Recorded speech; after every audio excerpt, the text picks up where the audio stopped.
Hello. Hello.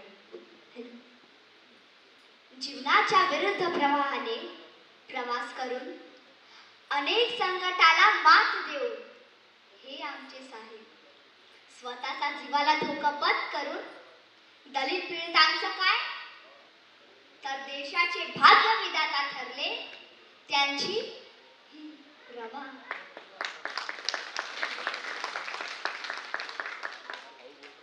मला तर ते रामू म्हणायचे, पण प्रेमानं.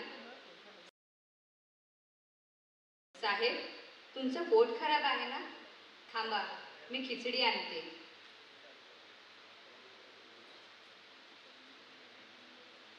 खिचडी घेऊन आले तर काय? साहेब गेले तर कुठे? कुठे गेले? जळगावाला. आमच्या गोरगरीब लोकांना सुजान कराया, जागृत कराया.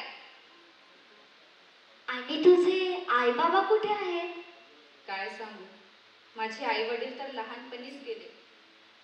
पण माझे मामा नाही ग, आमचे बापच ग बाई. त्यांच्यामुळे मी अनाथ सुभेदार रामजीची सून झाली. मी अनपढ गवारची पोर, पण सुभेदार बाबांनी मला पसंत केले, तेही मॅट्रिक मुलासाठी. मी बाबांना विचारलं, बाबा मी गरीब आहे आणि तुम्ही लष्करातली सुभेदार. मला आईबाप नाही, मला तुमच्या आश्रयच द्या, तुम्हीच माझे मायबाप. मग बाबा म्हणाले, पहा मी काही मानपान घेणार नाही. ही पोर सुकोमल मनाची, चांगल्या संस्काराची मला भेटली. हिच्या पायबळाने माझं भीमराव शिक्षित होईल. आणि तसंच झालं. लग्न झालं बायखेड्याच्या बायपट्टीवर. पाहुणे पै आपल्या घरी गेले. मग अगं आम्ही तर उखाणा ऐकलंच नाही. घे गरम ऐक उखाणा. मी विचार केलं गड्या, आता उखाणं घेऊ तरी कोणतं? हा, सोन्याचा कान फुलाला मोत्यांचा झुंब. सोन्याचा कान फुलाला मोत्यांचा झुंब, साहेबांची वाट पाहत सारं गाव उभं.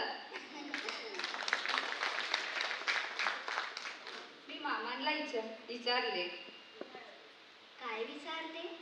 मामा, मी तुम्हाला बाबा म्हटलं तर नाही चालणार का? बाबा काय म्हटले? हो म्हटले मामा. अगं मी अजून एकदा उखाणा बोलून घे, मी ऐकलंच नाही.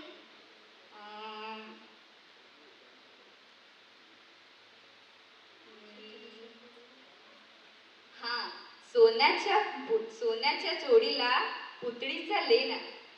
सोन्याच्या चोडीला पुतळीचा लेन, बाबासाहेबांच्या जीवावर मला काय होणार?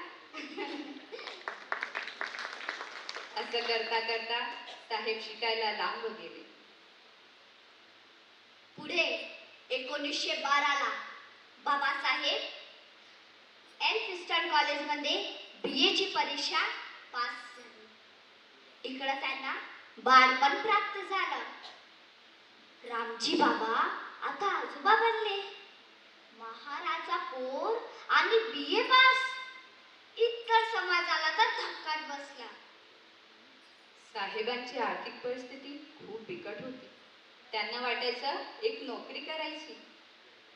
परंतु रामजी बाबांची इच्छा होती की आता शिकावं. थोडाफार वादही झाला. हळूहळू रामजी बाबांची प्रकृती ढासळत गेली. त्यांचं आजारपण वाढतच गेलं.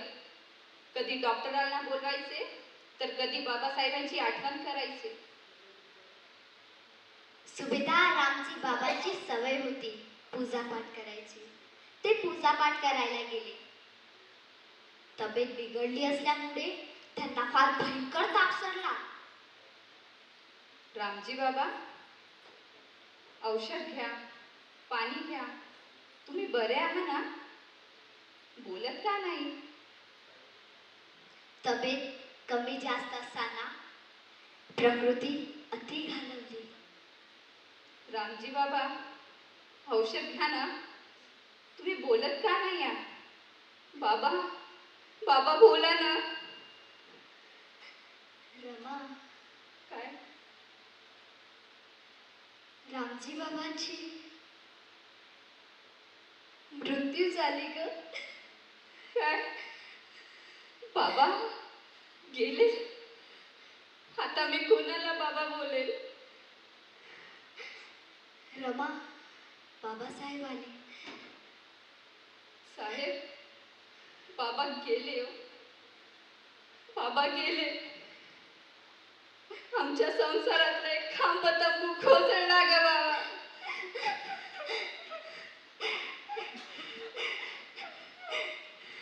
थँक्यू. धन्यवाद.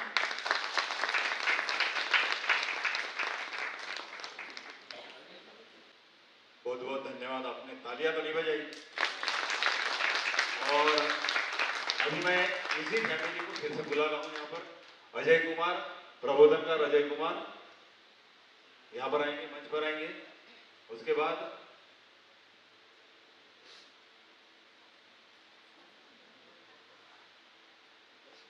दोनों पति पत्नी यहाँ पर मौजूद हैं और उनके ये बच्चे, दोनों भी बच्चे यहाँ पर आएंगे.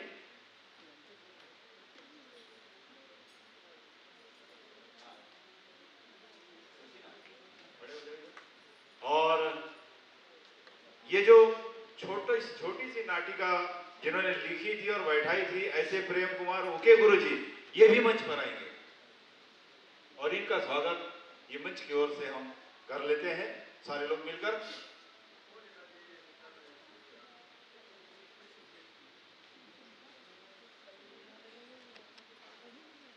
मित्रांनो, माझं एक नाटक आहे, फार मोठं आहे, 1 तासाचं नाटक आहे. पण या मुलीची खूप इच्छा होती आणि असे आई वडील मुलींना भेटावं की ज्यांना देखील इंटरेस्ट आहे. त्यांनी माझ्याकडे आणलं आणि 2 तासामध्ये, फक्त 1.5-2 तासामध्ये या मुलींनी कमाल करून दाखवलं. त्यांना मी 60 घेऊन गेलो, 60 घरी प्रॅक्टिस केली, माझ्याकडे आले. मी फार धन्यवाद देतो आणि या पोरींकडून अनेक पोरींनी शिकायला पाहिजे की आपण काय करावं. बाकी काय बोलावं. माझ्याकडे रमाईचं मोठं नाटक आहे. गायकवाड साहेबांनी माझ्या नाटकामध्ये प्रसंग सांगितले इथं, त्यांना मी धन्यवाद देतो आणि विनंती करतो की तुमच्या सगळ्यांच्या रिक्वेस्टने एखाद्या वेळेस इथं रमाई नाटक उभं करू आपण आणि रमाई कशा पद्धतीने मरण पावली ते देखील आपण दाखवू. आपण पाहिल्याबद्दल धन्यवाद.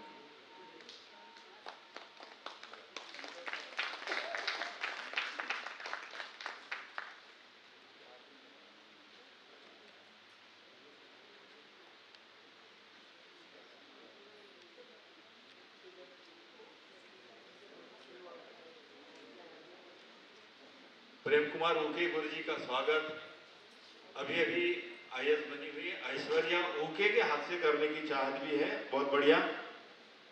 कल, आज और कल चल रहा है.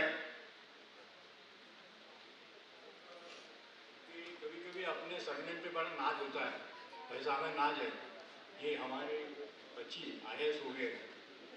मेरी एक लड़की नेशनल शूटर बन गई थी, पल्लवी उके नाम था उसका, 9th में थी. पूरे दिल्ली में उनका नाम चमका गया. हमारी उके है, तो है.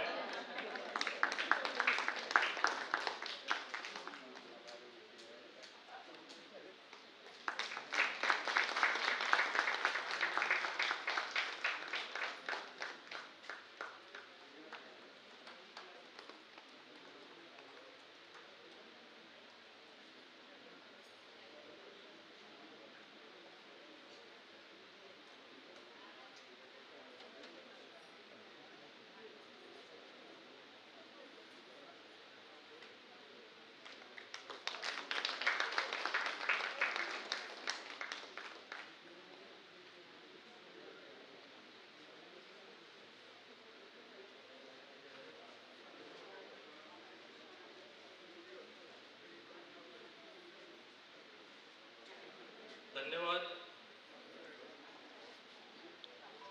बहुत ही सुंदर ऐसी नाटिका, रमाई नाटिका यहाँ पे हमें देखने मिली है. साथियों, दुनिया में 2 शक्तियाँ हैं, एक तलवार की और दूसरी कलम की.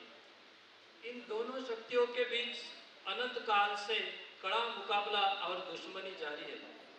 लेकिन दुनिया में एक तीसरी शक्ति भी है जो दोनों शक्तियों से शक्तिशाली है, और वो शक्ति है महिला शक्ति।